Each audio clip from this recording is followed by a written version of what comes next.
What? How dare you honk your horn at me? I'm gonna make you wish you'd never been born.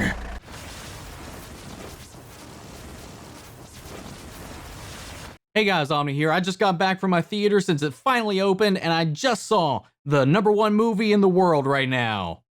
Because it's the only new movie playing in the world right now, and that is Unhinged, starring Russell Crowe, Caren Pistorius, and Gabriel Bateman. This movie, whoo, I got some things to talk about in this one. It's not going to take too long, but there's some key elements here. Let's just kind of start off with the premise of this film. So, Caren Pistorius plays a single mother going through a divorce at the moment. She's having a lot of life struggles, having a really bad start to her day. She's late to getting her son, Gabriel Bateman, to school on time, and on her way, traffic is just a nightmare. And she comes across this red light and this pickup truck in front of her, and when it turns green, the guy doesn't budge. So she honks her horn after giving him plenty of time to go ahead, and thus is our inciting incident for this road rage roller coaster that we just initiate on after this point. This guy, clearly from the stinger that leads up to this, because there is one involving him that is actually the opening to this movie, which I won't spoil.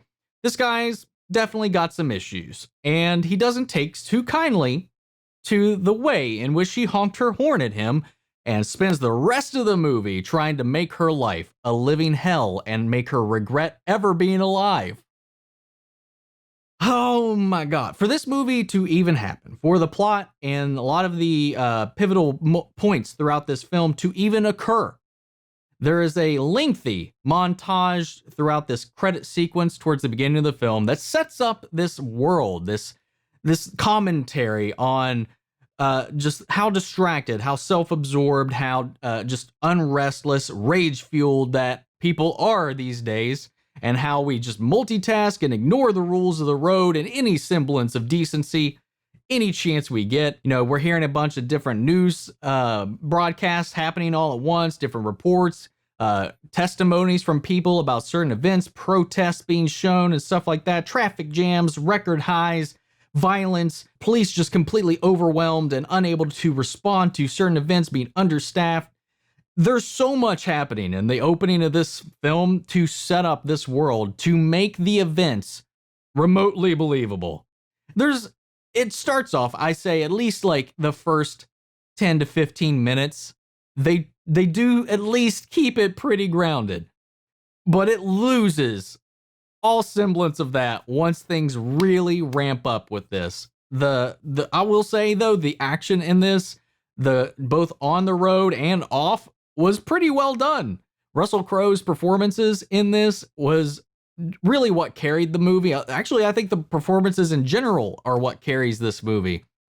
It is definitely not the plot. There is a lot of convenient things that happen. There's a lot of people making every wrong possible choice. Nothing in this movie happens without people doing the wrong thing or stupid things all the time.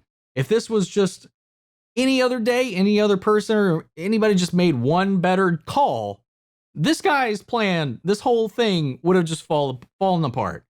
You know, he's definitely got his own issues. He's on medication and all this stuff that he's been dealing with on the side, all kind of create this persona that he takes on, and things just escalate. You know, he's got medication he's taken throughout the film that it's just, oh my God. And I'll say one thing too. Again, we can't have a modern movie without mentioning modern fads and trends and the things that are hip today. And lo and behold, what is our main target these days? Not flossing this time, but we're going to directly call out Fortnite.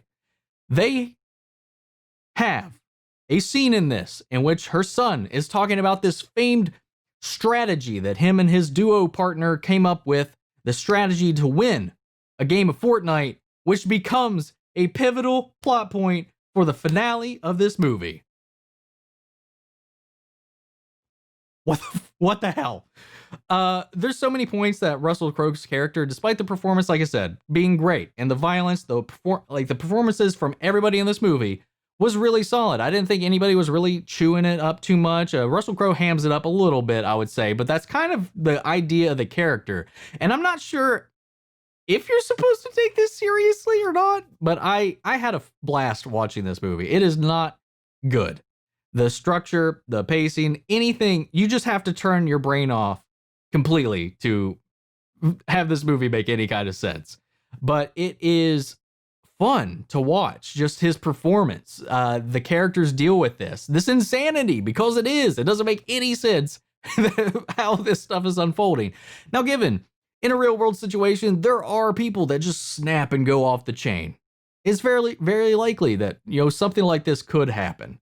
But the situations, like I said, the guy himself, the snapping, everything that leads to that, this is things we've heard of, we've seen before. But the people he comes in contact with are the ones that just make the most bogus decisions I've ever seen.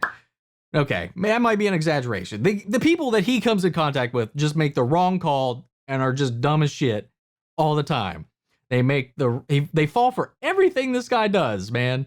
And I don't know. I've been prescribed some hydrocodone in my life, and it takes away a lot of that pain. But one thing I didn't know is it also gives you the ability to fit through impossibly tight situations and survive massive trauma to your body without any kind of damage whatsoever.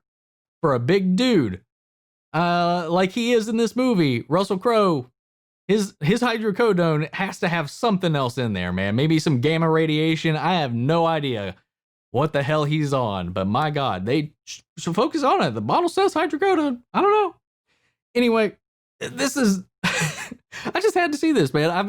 This is the first new movie that is playing in a theater, and I just had to go check it out. There's a couple of classic movies that are playing that I'm probably going to go see on Sunday, like Jaws and The Empire Strikes Back. Some things that I've just never had the opportunity to see on the big screen that they're playing to try to stimulate the theater economy.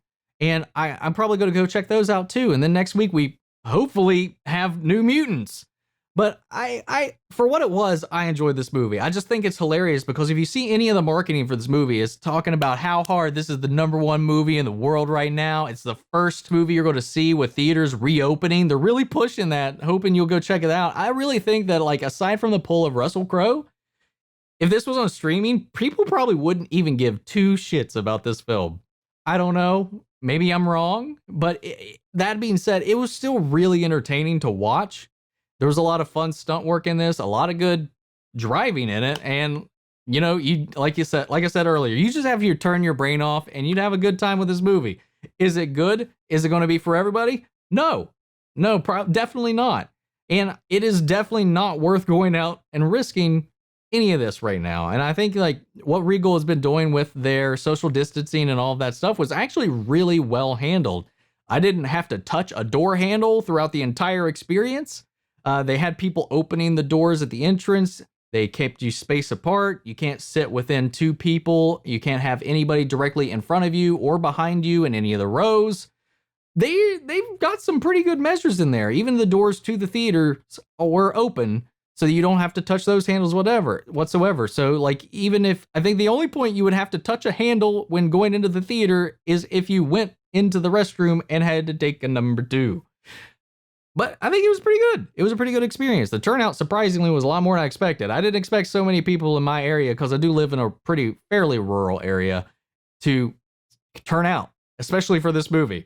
But there's a surprising number. I expected to be the only one there, but lo and behold, fooled me wrong. I lost a bet on that too. So guys, have you seen Unhinged? Do you want to see Unhinged? What's the movie coming out that you will make the risk for to journey out into the wilds to see? Sound off in the comments. Let me know your thoughts, and we'll carry on the conversation after the video. Thank you guys so much for tuning in. Remember, tomorrow's DC Fandom, and we're going to be live streaming that all day long. Thank you guys so much. Take care, everybody.